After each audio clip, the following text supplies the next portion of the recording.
क्या हुआ जब बॉलीवुड के नवाब सैफ अली खान पर उनके ही घर में हमला हुआ?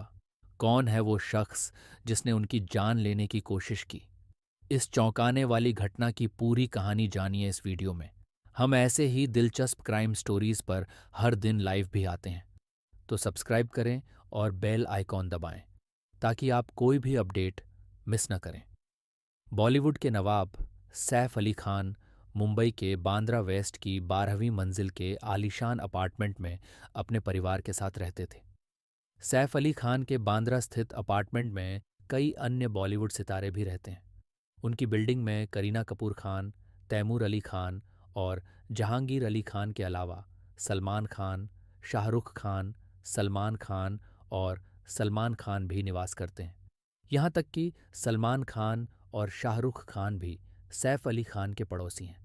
इससे यह स्पष्ट होता है कि सैफ अली खान का निवास स्थान बॉलीवुड के कई प्रमुख सितारों के लिए एक पसंदीदा स्थान है। सैफ अली खान के अपार्टमेंट की कीमत लगभग 45 करोड़ रुपए है, जो उनकी संपत्ति की भव्यता और मूल्य को दर्शाता है। इस आलीशान घर में सैफ अली खान, करीना कपूर खान और उनके दोनों बच्चे तैमूर और जहांगीर रहते हैं। यहाँ की सुविधाएं और डिज़ाइन उनकी जीवन शैली की भव्यता को दर्शाती हैं। 16 जनवरी 2025 वो तारीख जिसने सैफ अली खान के जीवन को हिला कर रख दिया।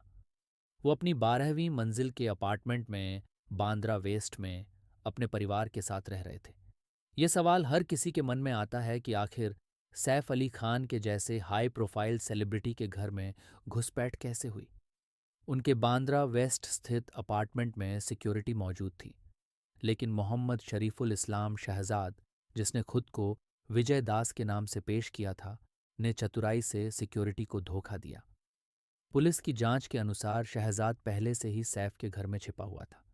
यह संभव है कि उसने घरेलू कर्मचारियों से मिली भगत की हो या किसी मौके का फायदा उठाकर अंदर प्रवेश किया हो। घर के सीसीटीवी फुटेज में यह देखा गया कि वह व्यक्ति कई घंटों तक अंदर छिपा रहा। इसके अलावा यह भी सामने आया है कि शहजाद एक हाउस कीपिंग एजेंसी के तहत काम करता था और उसने फर्जी पहचान का सहारा लेकर नौकरी पाई थी। इस घटना ने सुरक्षा में लापरवाही को उजागर किया और यह सवाल खड़ा कर दिया कि इतने हाई प्रोफाइल घरों में प्रवेश के दौरान सिक्योरिटी चेक कितने प्रभावी होते हैं। सैफ और उनका परिवार इस वक्त घर में मौजूद था, लेकिन हमलावर के इरादे पहले चोरी करने के थे। रिपोर्ट्स के मुताबिक सबसे पहले घरेलू सहायिका एलियम्मा फिलिप्स को घर के अंदर एक बाथरूम से आती हुई संदिग्ध रोशनी दिखाई दी। ये रात करीब 11 बजे का वक्त था। उन्हें लगा कि कुछ असामान्य हो रहा है, क्योंकि उस समय बाथरूम का इस्तेमाल कोई नहीं कर रहा था।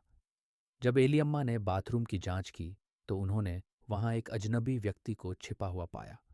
ये देखते ही उन्होंने तुरंत उसे रोकने की कोशिश की, लेकिन हमलावर ने उन पर चाकू से हमला कर दिया। उनकी चीख सुनकर सैफ अली खान तुरंत घटनास्थल पर पहुंचे, लेकिन जैसे ही उन्होंने हमलावर को रोकने का प्रयास किया, उसने सैफ पर भी हिंसक हमला कर दिया। ये घटना बताती है कि घुसपैठियां पहले से ही घर के अंदर छिपा हुआ था और चोरी की नीयत से मौके की तलाश कर रहा था। एलियम्मा की सतर्कता ने स्थिति को उजागर किया, लेकिन दुर्भाग्य से ये उनके और सैफ दोनों के लिए खतरनाक साबित हुआ। उपलब्ध रिपोर्टों के अनुसार हमलावर ने सैफ अली खान के घर में घुसकर घरेलू सहायिका एलियम्मा फिलिप से 1 करोड़ रुपए की मांग की थी।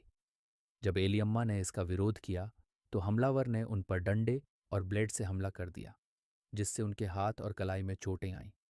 शोर सुनकर सैफ अली खान मौके पर पहुंचे और बीच बचाव करने की कोशिश की, लेकिन हमलावर ने उन पर भी चाकू से वार किया, जिससे उनकी गर्दन, कंधे, पीठ और कलाई पर गंभीर चोटें आईं। सैफ अली खान पर हुए हमले के समय उनकी पत्नी करीना कपूर खान घर पर नहीं थी। वह अपनी बहन करिश्मा कपूर, सोनम कपूर और रिया कपूर के साथ एक पार्टी में शामिल थीं। करीना ने अपने इंस्टाग्राम पर इस पार्टी की तस्वीरें साझा की थीं, जिसमें उन्होंने गर्ल्स नाइट का जिक्र किया था। हमलावर ने सैफ अली खान और उनकी घरेलू सहायिका पर हमला करने के बाद स्थिति को और बिगड़ते देखा। शोर शराबा होने और घर के अन्य हिस्सों से संभावित हस्तक्षेप का डर उसे भागने पर मजबूर कर गया।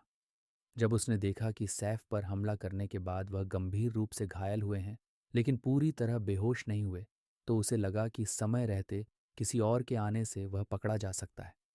इसके अलावा हमला करने के दौरान घरेलू सहायिका एलियम्मा और सैफ ने उसे रोकने की पूरी कोशिश की, जिससे वह पूरी तरह घबराकर वहां से भाग निकला।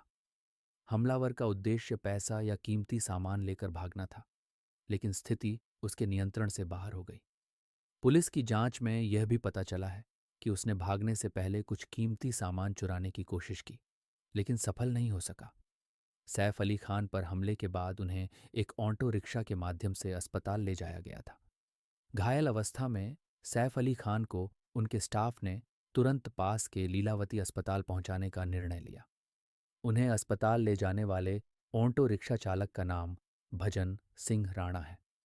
भजन सिंह राणा ने सैफ को समय पर अस्पताल पहुंचाया, जिससे उनकी जान बचाने में महत्वपूर्ण भूमिका निभाई। इस सराहनीय कार्य के लिए उन्हें 11,000 रुपये का नकद इनाम भी दिया गया।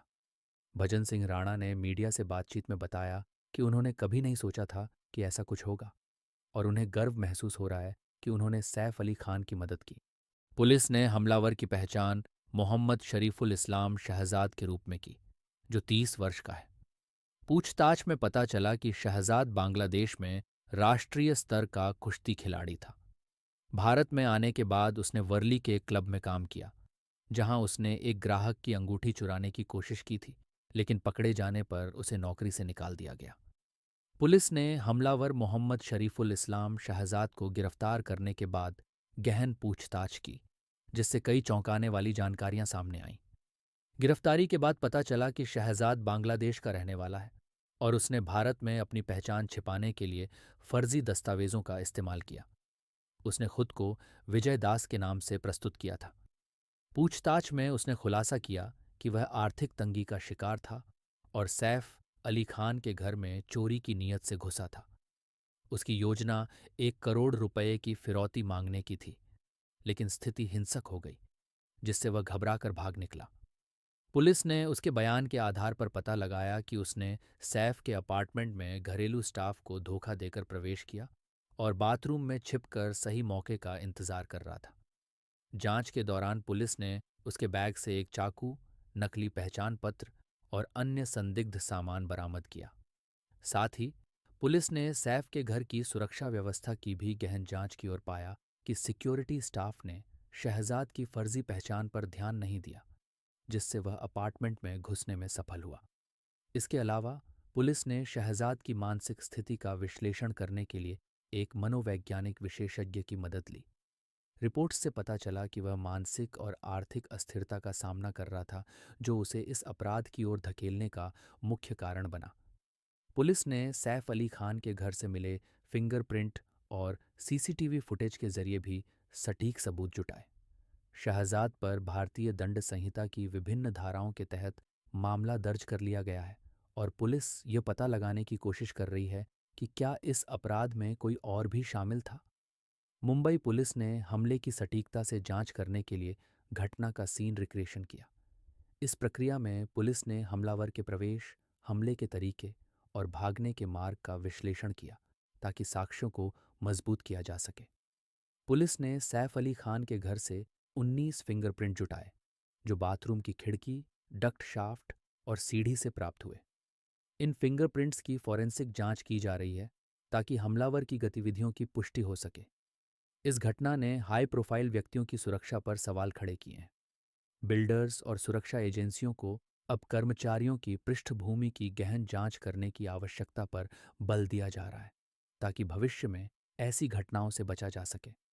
सैफ अली खान जैसे बहुप्रसिद्ध और मल्टी मिलियन डॉलर के व्यवसाय के मालिक, जिनके पास पैसे, शोहरत और सुरक्षा के सभी संसाधन थे, भी इस हमले से नहीं बच पाए।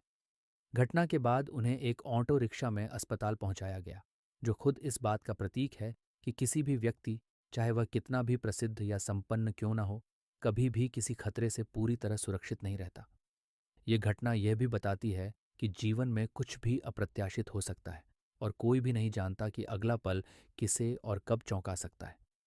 सैफ अली खान का यह अनुभव इस बात की याद दिलाता है कि सुरक्षा और सावधानी की कोई गारंटी नहीं होती और कभी भी किसी घटना का शिकार हो सकता है।